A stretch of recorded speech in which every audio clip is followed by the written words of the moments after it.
And today is the first, well, it might be the first. I don't know. I should have checked on that first. But today is our Women's Health Summit. So if you know a woman or you are a woman, you need to go and share this broadcast. Share, because we are giving lots of information about all things women.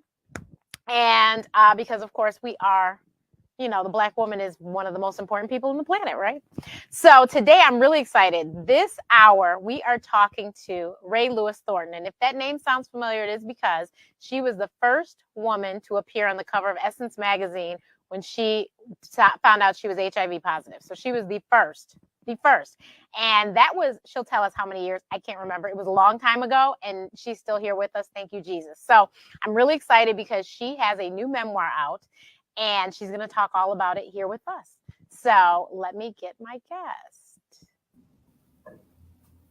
Welcome. Hey, Dr. Renee, how are you? Hi, how are you? Girl, I'm good. And wait, we can keep talking, but I want to share, and share. Perfect. Yes, that's what I tell the guests to do. So she's sharing away. So you guys, I will tell you quickly and briefly. Rae, I saw her cover, of course, because I grew up as a Black girl. Of course, Essence magazine was in my house, my grandma's house, and everybody's house. But saw the cover. I moved to Chicago, and lo and behold, I meet the Rae Lewis Thornton. I don't remember when we met, but we met years ago. And she is just as fabulous as I thought she would be. She's just so informative because she is an open book, because she is trying to save lives. So you guys need a speaker. She is your person. But I'm so excited to talk about this memoir because I remember when she started it many years ago and was like, Lord, if she would hurry up and finish this thing, I want to read it. And so I cannot wait to hear all about it. My copy hasn't come yet, but it's coming. But you guys can go get that book. There's a picture of the book right here on the screen. And of course, we will have the link to Amazon because I have a wonderful producer that's going to put that in the chat. And I'm sure he'll put it in the post too, or I'll do it. But as a matter of fact, we could get that. But yeah, so I am so excited. So Rae, let's start at the very beginning. What year was the magazine? Because of course I forgot. Girl, it's okay. It was December 1994 that I was on the cover of it. 1994. Yes. So that was the year I graduated high school. Oh God. If I was uptight about my age, I would say something, but I'm proud to be 60. Exactly. And happy birthday. Thank you. And the birthday itself was a milestone because, hey, when I transitioned to AIDS 30 years ago, the life expectancy was 18 months. So funny you say that. I told somebody that I was doing this interview today, and they said, it's funny that she says she has AIDS. And I go, she does. I said, she started out with HIV, and then I said, I don't know how many years it's been now, but she has AIDS. She's like, oh. And this was, this is somebody in the medical field, but she was like, oh, I didn't know. I was like, oh, yeah. Definitely. It's really interesting that even... I don't even know what they're teaching medical doctors anymore, but sometimes when I go in, and I'm with a new doctor in a different specialty than HIV, they're like, wow, man, you really lived. So what's your situation? Well, they want to know what my situation is now. Back then, I was diagnosed in 1987. And when you think about AIDS this way, the first cases were 1981. They didn't develop the HIV antibody test until 1985. I donated blood winter of 87, and the February of 87, and in March they sent me a letter, and I went in, and the Red Cross told me that I was HIV infected. So it was very, very early in the AIDS epidemic. There were no AZT had just come on the market. They still wasn't giving it to everybody. They were only giving it to people who had AIDS, and they didn't even know then if everybody with HIV would transition to AIDS. But, 8 years later, I did. And, back then the life expectancy was 18 months. if you had lived 3 years, you were a long-term survivor. And I have weathered the storm, but I've weathered the storm not just by myself. I've weathered the storm by the grace of God. Always got to put God first. But I've also had an incredible doctor who understood HIV. That's what I was about to say. God really, I tell people who are very religious, God helps the doctors. He's the one that, helped me to become a doctor and to get the information I need to help people. So God is right there as a part of that. But it's important to have a good healthcare team. We always talk about that here at Black Absolutely. Doctor. Absolutely. I was talking to, before you guys, I was interviewing with the AIDS Museum down in Fort Lauderdale. And, they do a lot of historical stuff. But the reality is this. I was talking to my doctor, March Cohen, who actually was the founder of the Women and Children HIV Clinic at what then was Cook County Hospital, that then became Stroger when they built the new hospital.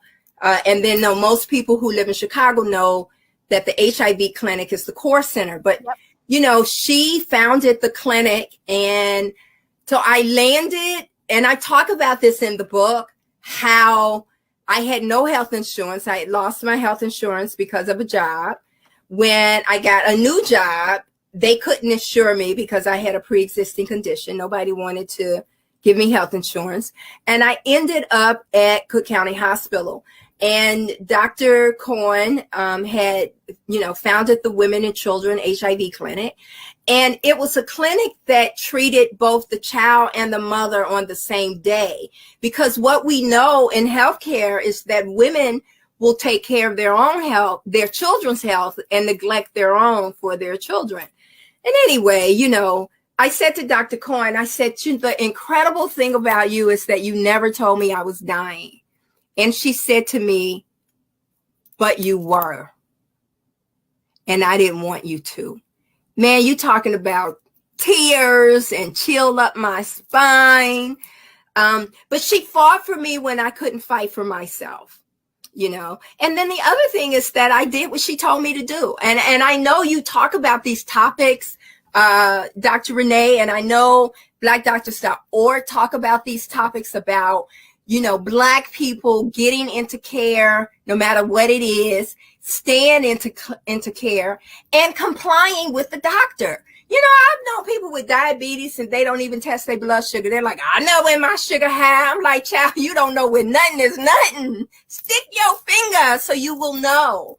And so back in the day in those trenches, and I chronicled this very well, in the book, you will see not only what it was like to live with HIV in the 80s and because, I kept it a secret for 8-9 years before I was on the cover of Essence, and what dating was like for me. But you'll see what it was like to take all the first generation antiviral medications and how sick they made me and how I wanted to quit some days. And I just could not. Dr. Cohen wouldn't let me, like every time I was at that point and I was like, I'm done. And she was like, no, you're not. And the long and short of it, I kept taking the medications no matter how sick they made me. She and I made a rule. The pact was that I would never stop on my own, that I would talk to her. And then if she could switch something, she did. And then a lot of times the switching, the something would be another year from now, wow. And we just did. And a new medicine came and we switched me, and a new medicine came and we switched me. And we did that until the best medicines came. Mm-hmm. And then there was hope for life. And that's really, the trick to how I stayed alive. I prayed, had a great doctor, but I did what the doctor told me to do. And that's important. And I mean, especially with HIV, because there were so many unknowns back then. You needed to do what they did know you should do. So people are freaking out. Like when COVID came, Dr. Fauci must have said it 1,000 times and it clicked. He said, it's the new coronavirus, novel coronavirus. It's new. We're still learning about it. We don't know about it. And time and time and time. And because I've lived the span of the HIV pandemic, I know what it's like to start at the beginning of a pandemic and see the course and see how things change, how medicines changed. And so that made me a lot more careful. So when they made one recommendation from COVID, I was like, oh, okay, but I'm gonna still stay with the old recommendations until you all, like all the switching of the mask. I'm right. like, I just keep mine on. Yeah. I just keep mine on. Although I've been foolish the last week or so with, promoting the book and stuff. But you just, you do we should do what we have to do. And for me back then, it was a matter of how long I lived or how soon I died. Mm-hmm. And when I chose life, I went at it and I added all the things that were needed to keep me here. And that's how I met you in the bloggers world. That's how we met, Dr. Rae. Yes. I was blogging back then. I'm still blogging, but not as much. Yeah, you and me both. Yeah. But so you talk about in the book, and like I said, I want everyone to go buy the book. But in the book, you talk about how you contracted it. So there's still people who think, oh, it's this disease and it's that disease. So can you tell people how you contracted it? Yes, unprotected sex. Period. And then people say, well, why weren't you using condoms? Because in the 80s, even through the 90s, I'm sure your generation, you took birth control pills so you didn't get pregnant and embarrass your mama, and I talk about what it was like because I lived in DC for a period. And so I knew, like, intuitively, something said if men could get HIV, women could get HIV too. If men have sex with women, they could get HIV. But there was no one I knew, and they really wasn't giving us a lot of, we didn't know anything. I'm not going to say they weren't giving us information. We didn't know. In 88, Cosmopolitan wrote an article that said a woman who has stationary sex, who has a normal vagina, could not contract HIV. It was a big thing, and imagine me in 88 with HIV saying, wow, what's abnormal about my vagina? Right. But so unprotected sex, and, I talk about my dating and sex life in the book. And, people used to say, well, young people was like, well, you don't know who infected you. Was you getting down? And I was like, I've been taking applications for my stuff. But I started having sex when I was 13. And if you start having sex at 13 and say you don't get married until you're 23, that's 10 years of dating. Well, you don't get married until you're 33. That's 20 years of in and out of relationships. Some of it never has to do with the one night stand or being quote unquote promiscuous. It's about dating, being in a relationship, you have sex, the relationship ends, and then you start that cycle, kind of over and over again. I think for me, which is what I really talk about in the book, is the impact trauma had on the trajectory of my life that led to HIV. And so, yes, I started having sex when I was 13. Like, I chose a sexual partner at 13. But by the time I was 10 or 11, I had been molested by 3 males and 2 females. So for me, as a little girl who grew up very rejected, who grew up physically, emotionally, and verbally abused, it created space for predators to come because I was always trying to meet everybody's approval. you know. So by the time I was 18, I thought if I can get to do some, I ain't gonna say what I would say it any place else, but I'm gonna help Black doctors start or in their sponsors right now. But if I could get a man something, and make him cry, he'd love me forever. But what I found out was that a man don't even have to like you for you to give him a little something. And so, you know, sex for me was a normal part of a relationship because, and then even in my generation, I talk about this in college, everybody was having sex in college. Nobody was admitting it. You know, you know, nobody wanted to be, we called them skeezers back then in the 80s. I know the term. It was in a lot of the songs in the 80s. It was. So I want you, because like I said, you might as well be a doctor. You've been a patient so long. Please tell people what is the difference between HIV and AIDS. Okay, so HIV is the virus. Mm-hmm. It's a thing. It enters your body. When it enters your body, it replicates. What does that mean? It has babies inside of you. And the more babies, it just, well, when you first become infected, it dumps like millions of viruses in your body. It replicates quickly. And then what happens is once it's established itself inside of your bloodstream, it then slows the replication down. And over a period of 8 to 10 years, it eats away your T cell count, your CD4 T cells, which protect your immune system. And once it has destroyed your CD4 T cells to 200, you clinically have an illness, illness called AIDS. And all AIDS is having a compromised immune system.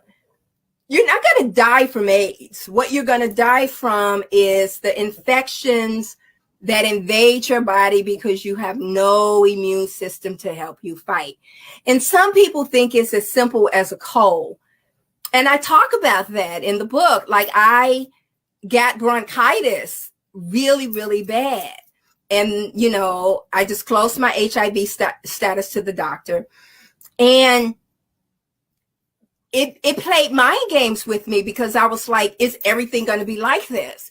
But there really was a list of what we call opportunistic infections that specifically invade your body. And back then, like some of these infections didn't affect humans in this way, weren't life-threatening. Like, for example, Kaposi sarcoma, which is one of the opportunistic infection that the purple spots, the movie Philadelphia. The skin cancer. It's a skin cancer that's been around for 100,000 years, mostly affect Mediterranean men. They usually don't die from it, but somehow the HIV virus and a compromised immune system, it's a death sentence. And so let me back up. I found out in 1987. I believe I was infected in 1983. Oh, okay. And I wouldn't know that information until 6, 7, 8 years later, because we didn't know how HIV worked. Transmitted, yeah. Yeah. So we did come to a place where the medical community came to an understanding that once you become infected with HIV, it takes 8 to 10 years for it to destroy your immune system and create the disease AIDS. People will come up to me at speaking engagements and say, my Uncle Joe just got it and died. And I'd say, no, your Uncle Joe was infected. HIV was slowly destroying his immune system. And when it destroyed his CD4 count, he was then had AIDS. And because, you know, most people didn't know they had AIDS, most symptoms looked like something else, like Eazy-E. I was just about to say that because they announced it and he was gone. He was gone, and absolutely. The infection he had was pneumocystis carinii pneumonia. which at the time was the number one. It killed, like, it was the number one infection that killed like 54% of all people with AIDS. The symptoms, difficulties breathing and shortness of breath. And so if you had a history of asthma like he did, yep, then, you know, you get misdiagnosed. And so people that operate with HIV today, they don't even talk about T cells. They talk about viral load, how much of the virus that has copied in your body. And so they really kind of go hand in hand in tangent, because the more the virus copies in your body, every time it copies in your body, it kills your CD4. It copies, it kills, it copies, it kills. And so they kind of go in tangent. And then you've heard them talking about COVID viral loads and that you're more infectious with. That's how it is for HIV. You're more infectious the higher the virus is in your body.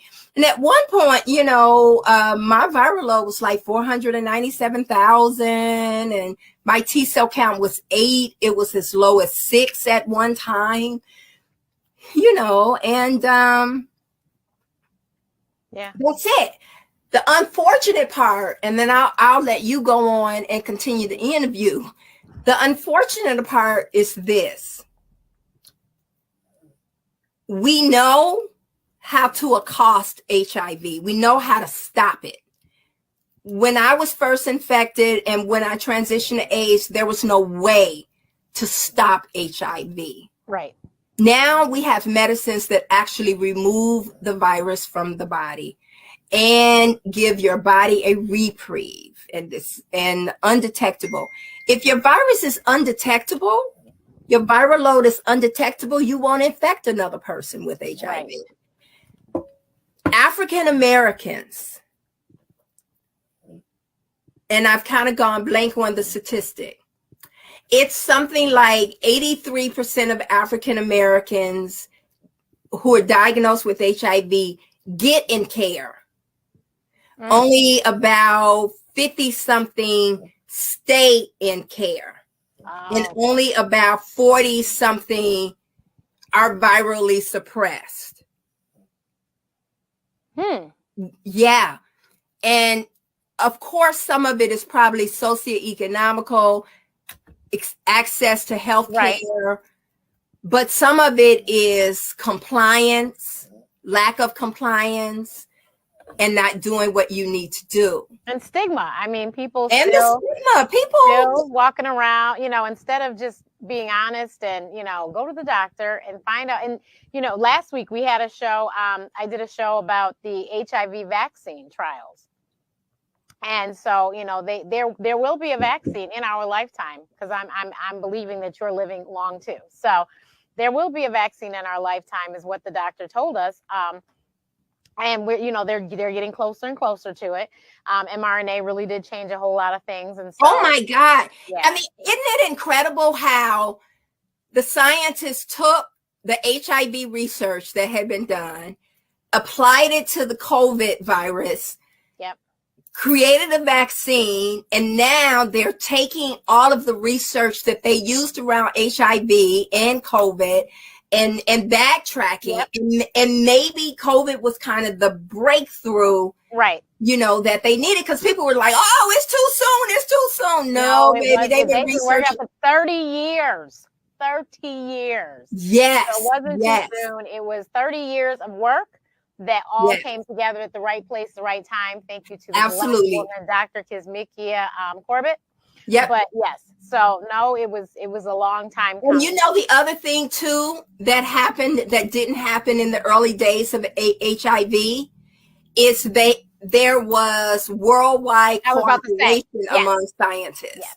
You know, so I tell this. Yeah, you know, usually, and they talked about this last week. Usually, what happens is the people doing the research also have to find the money to fund the research.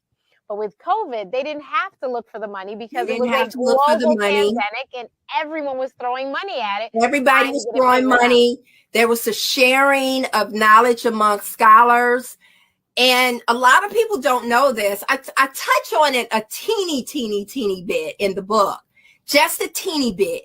But it was the Pasteur Institute in Paris that actually discovered the HIV virus in 84.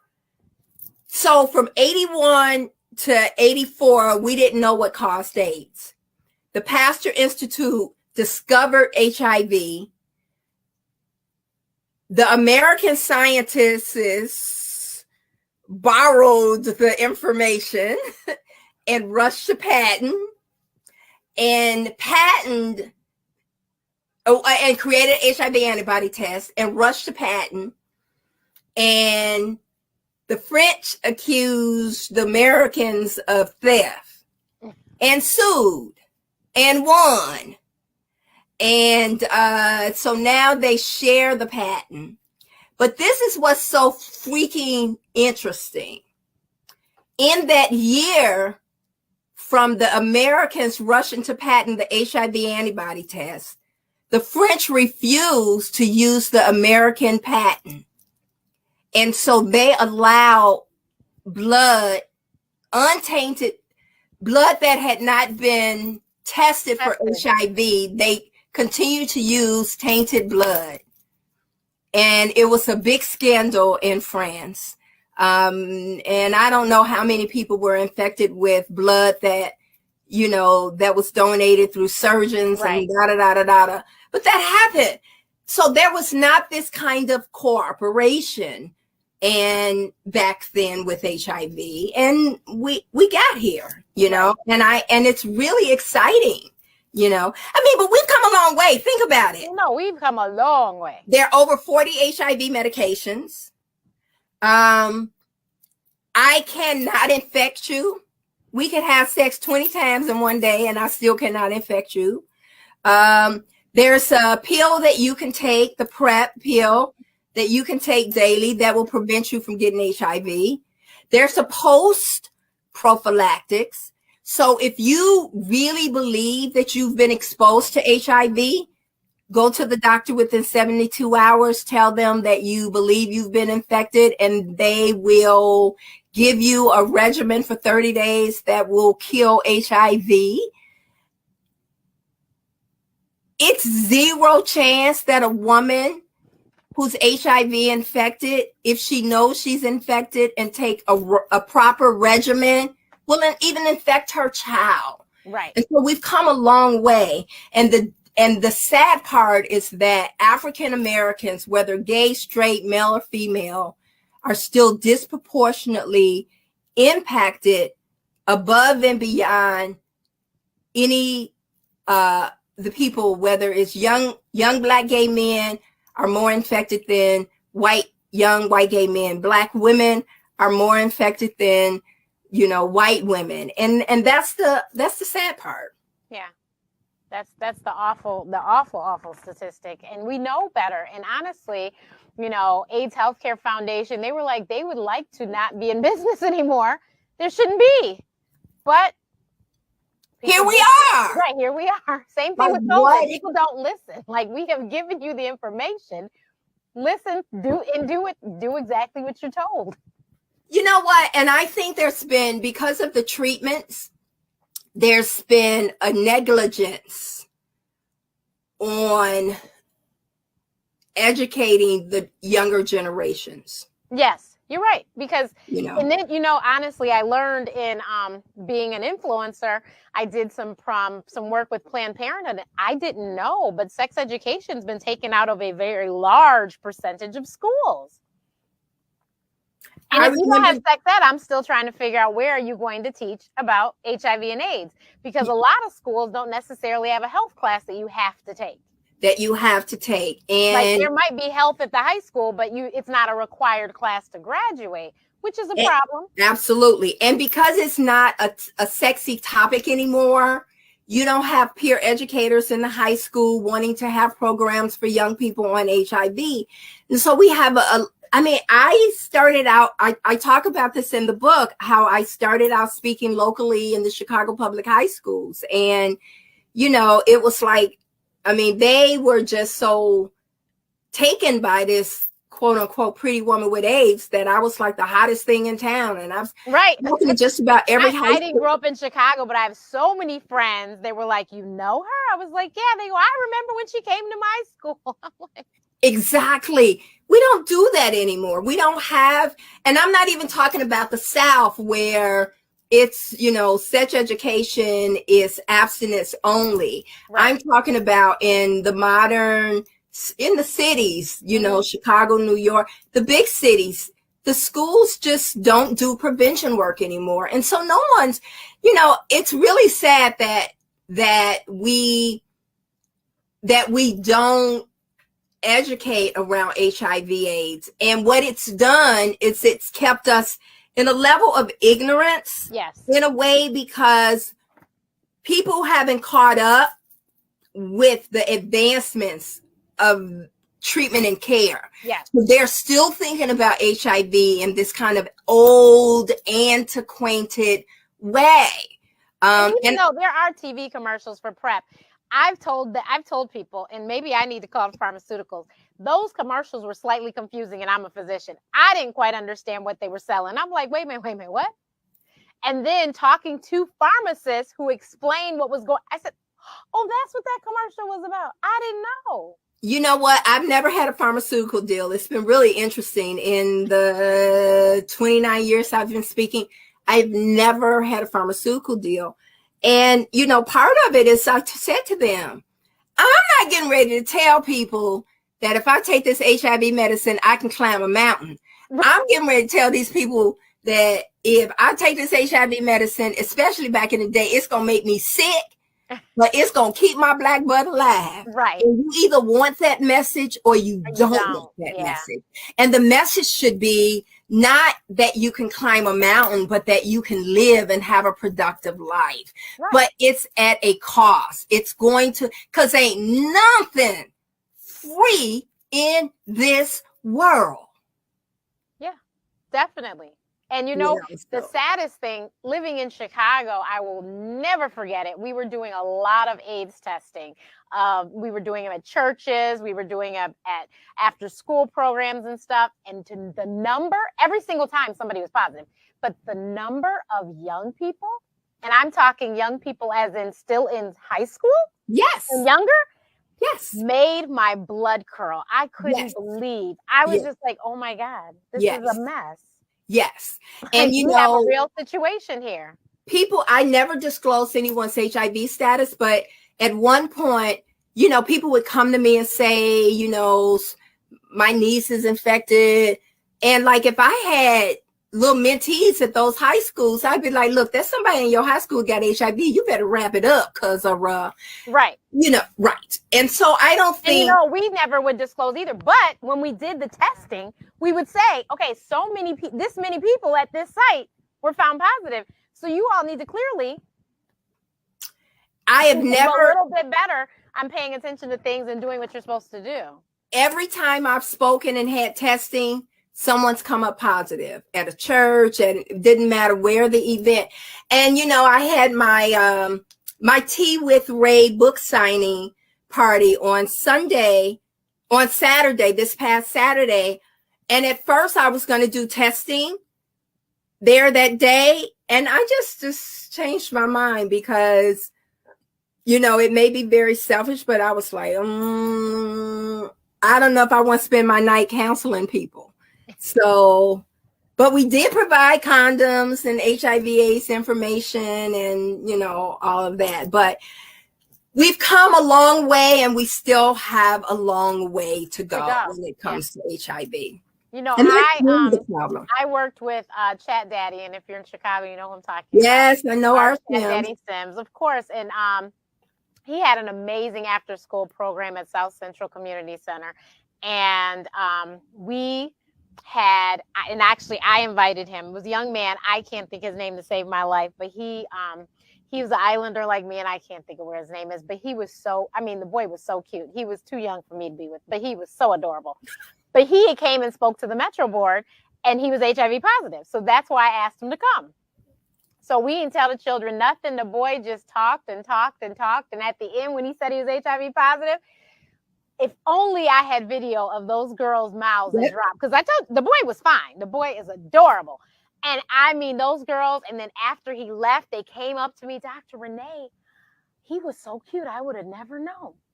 You know, that's all I'm trying to show you. I'm trying to show you. You can't tell by looking at people, and you need to be careful. That is exactly what I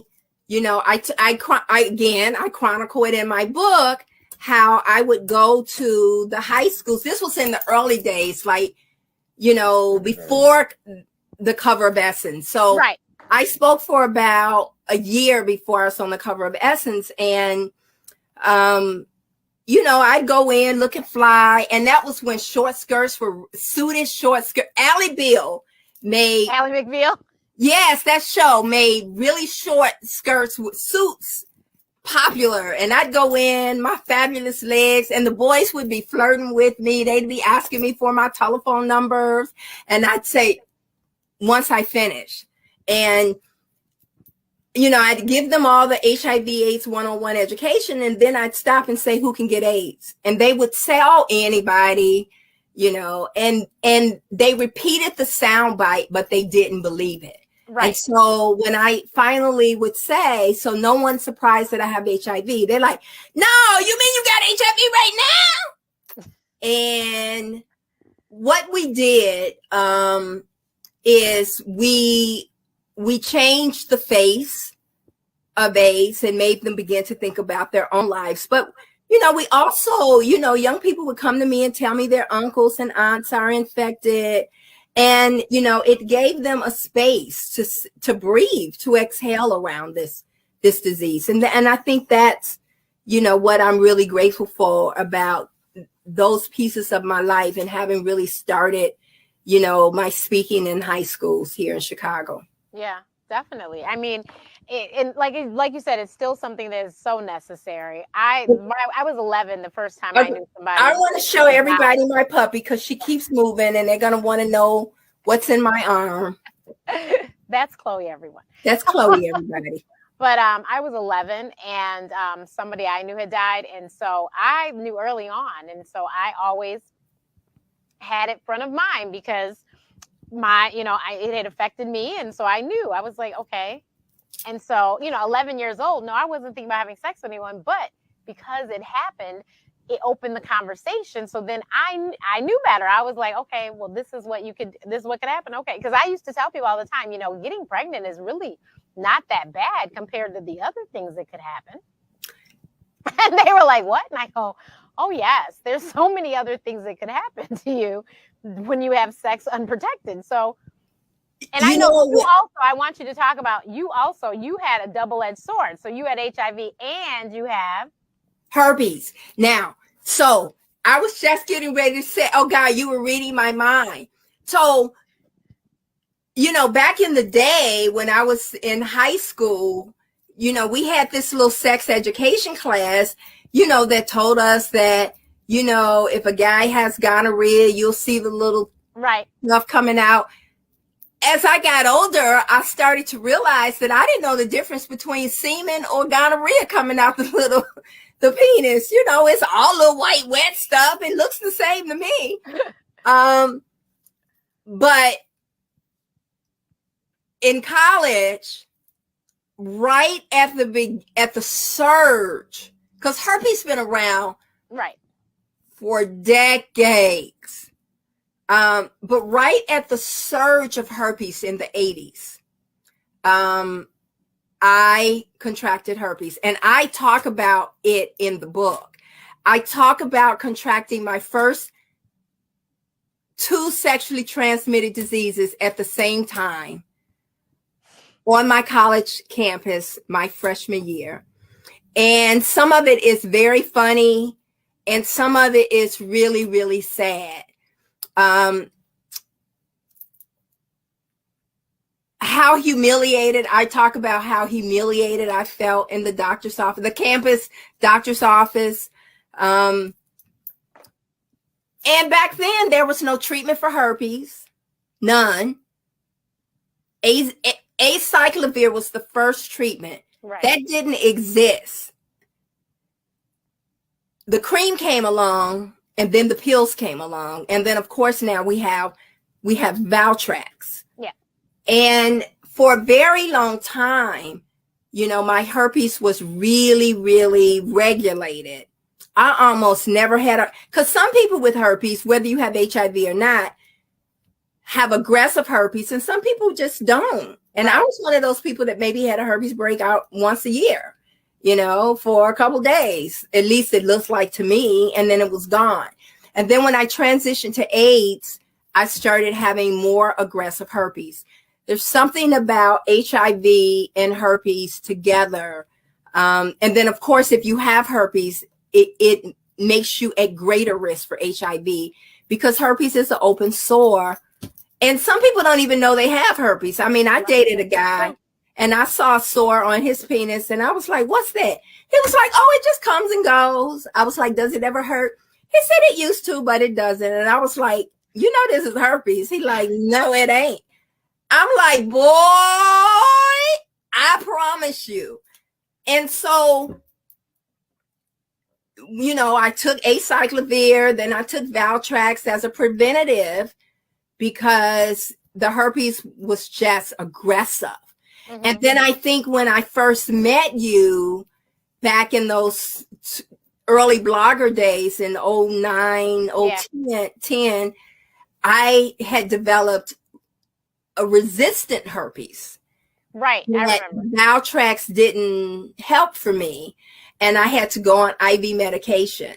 Yep. And, it was once a year, then it was once every 6 months, and then it became like once every 3 months. And I would, do false carnate IV medicine at home.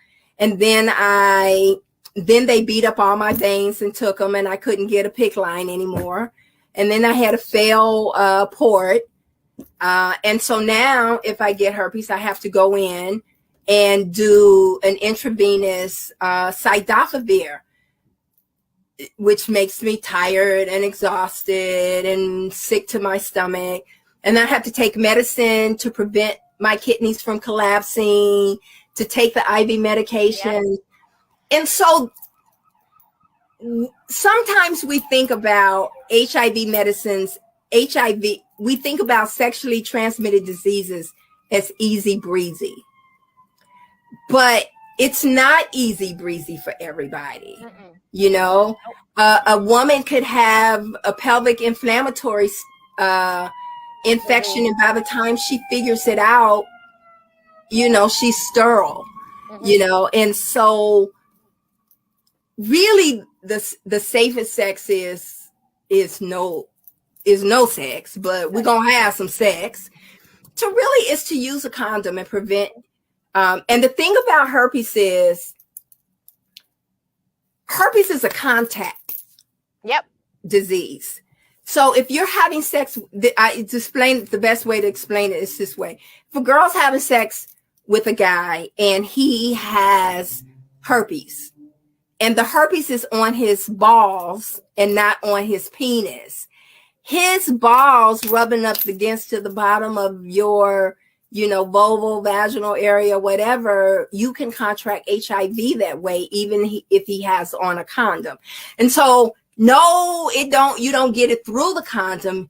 You get it because the sore is not being covered by the condom. And so people should know this, this information. And it has been a headache. And even now, like, I've been so good. Like, I hadn't had herpes in a couple of years. And then about 8 months ago, I got sick and I started, and I cannot remember the name of it. Oh my God. I did a drug study for the first time in my life. Okay. It's a pill. It starts with a P, I think. It's out of Germany, and they've been trying to get FDA approval. It's a real expensive medication. They've been trying to get FDA approval here in the States for immunocompromised people who have drug-resistant herpes and who has had a failure with the IV medication. And so I did that. It cleared my herpes up in like 3 days. Oh, okay. It was a miracle. And so now tomorrow I'm going to the doctor to get swabbed because the stress of writing the book, launching the book, I think I got herpes. And so I'm probably going to end up going on IV medicines next week. And so I got herpes, and lo and behold, HIV was around the corner. But when HIV was originally around the corner, we only knew it to affect white gay men, then black gay men, then IV drug users. And since I've been drug, alcohol, cigarette free my whole life, I didn't think I would be someone who could track, HIV. And I chronicle all of this in my, look, you all got to buy my book. Let me just say that. You do. Unprotected, a memoir, and so I talk about very candidly and openly about my dating, about my sex life, about what happened to me before I was able to consent to sex, and I think that's important because let me tell you, we are quick to call little black girls fast. We sure are. And appropriate them. And what we need to understand is that we have appropriated them as harlots. And they don't even know what sex is. Right. And so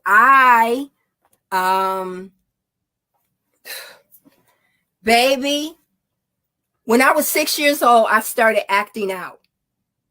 And I have a cute little scene with the little boy under the porch, the little chocolate boy up under the porch. Oh, Lord. And instead of trying to figure out why I was acting out sexually, I was accused of being a whore. Yeah. And at 6 years old. And that was the paradigm that followed me throughout my childhood. But you'll see what had happened was somebody was messing with me. Exactly. And I couldn't name it. Right. But I knew what to do. And so, my book is about, opening up a discussion about what trauma looks like, what sexual abuse looks like. Because, you hear women saying, oh, I was groomed as a little girl. Well, you're going to see what grooming looks like. Right. You're going to see how a young girl gets locked into the secret of her abusers, and I talk about that. And I got to tell you, I said in the introduction, get you a nice cup of tea, read a little, put it down, come back to it, because there really is a lot of triggers in the book. But I chronicled this. And so you'll see me, living this horrific life, trying to make sense of it. But you'll also see how God put angels in my life. Dr. Bruce Perry, that wrote the book with Oprah, What Happened to You, talks about buffers, that children who live in a continuous cycle of trauma, if they have buffers, someone that gives them a reprieve from the trauma. So you'll see how God put all these, I call them my North Stars, Dr. Renee, come into my life. But you still see, while you see me persevering and you see me never giving up on myself, you'll see how I made my own mistakes because, and I say it every time I interview with someone about my book. Viktor Frankl, a psychiatrist that was in the concentration camps, talks about when you live in an abnormal existence, it becomes a normal way of life. Right. And so my abnormal became my normal, and it shaped who I was and am. I'm an avid reader. Remember, I had that book club once. I didn't read my first book until I was 12 or 13 because I had difficulties learning because you weren't learning the right things. I wasn't learning anything because I was coming back to school with my stepbrother's semen on my vagina at 10. How can you even concentrate? Right. And so, I want Black people to really have this discussion about trauma. All those people who say, my mama beat me and it made me better. Now, that's what you just told yourself, so that you could figure out, how do you live in a household with somebody who loves you but put hate on you, who thrust hate on you, because whooping is violent, and so we talk about all of that in the book. And this is a woman's summit. I've said it over and over again. Little girls with low self-esteem grow up to be women with low self-esteem. Mm-hmm. And how do we talk about prevention of women with HIV when we, in fact, we've done no work with young girls? And so at some point, we've got to begin to have this discussion about, how do we protect young Black girls who grow up to be Black women? And then we have to talk about, how do we protect Black women? And so, there's a lot of conversation, and I lay it out on the line in my memoir, so that people can see that it wasn't just, I was on the cover of Essence. People say all the time, how did you survive? I survived because my mama beat me butt naked with an extension cord. And AIDS was like a walk in the park compared to what I endured before I even got AIDS, And so I've made myself more vulnerable than I've ever been with this book. But I've done it because it was what I believe God wanted me to do. And I spent 3.5 years writing this. But remember, I tried 8 years ago, and then I had a book deal 15 years ago that I lost because it wasn't the story that they wanted to take. Oh, boy. Yeah, so this has been a long time in the making. I self-published it because when you have a failed book deal, your book is already tainted. But I did it. I did it my way, and God opened it. And the book is good. Like, people are like, oh my God, I can't put it down. Well, I know it's good. So let me just real quickly let you know. One, Rae has worked with some very famous people that you all probably know. And so when you work with famous people, you end up around some other famous people. And so she has some of that in the book too. She gives. Oh my God, I do. I was the National Youth Director for Jesse Jackson's presidential campaign. You get to see me sitting at the foot of civil rights giants like C.T. Vivian, who always stopped to talk to me. Dr. Ben Chabas, Hosea Williams. I was in the room with Madam Dorothy Height and Alexis Herman, who became Clinton's Secretary of Transportation, I think. And so just the exposure to have sat at a dinner table in Reverend Jackson's home and listen to Dick Gregory talk about racism and unpack racism, and so I've been really blessed. And so you'll see my relationship with the Jacksons. I lived in their home for 5 years. And so you'll get the chronicle. See, this is the thing. I always believed God had a plan for my life. Mm-hmm. And so when I started organizing in college, I thought that social justice was what God wanted me to do. But what it turned out was the social justice work was preparation for where I am now. And for the ministry, the public ministry that I'm doing, that started with AIDS.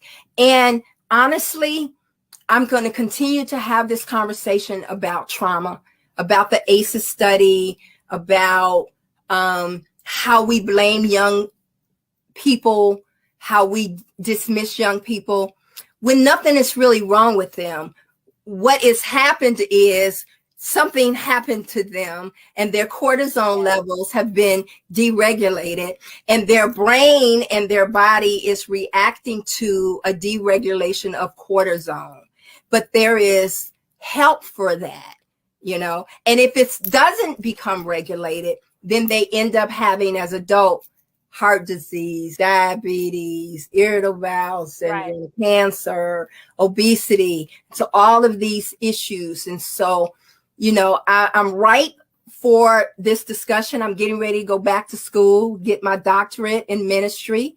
To really, I'm going to Methodist Theological Seminary in Ohio, because I want to see how we take trauma, how we unpack trauma in a way where we can have a church Christian response to how do we deal with trauma in our families.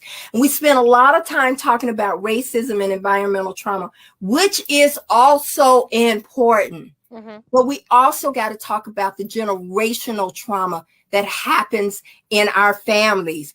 When you have a parent who's an alcoholic or a drug abuser, when you have a parent that has a mental health issue, when you have a parent that that is incarcerated, what happens to you, and how does it shape the trajectory of your life? How the brain shrinks when your cortisol levels never go down, when they're never regulated. And so, you know, I'm getting ready to go get some more education, like I need some, to really have this discussion. Yeah. And so I'm going to say, for all of you all who know me and love and respect what I've done, support me, buy my book. Buy the book. And, you know, and if you don't, you know, buy a couple. Buy a couple. Give one to a young girl. That's what I'm saying. The children need the information, because unfortunately they may not get the information in school. Absolutely. And you know, if we don't get it in school, we're in trouble. Right.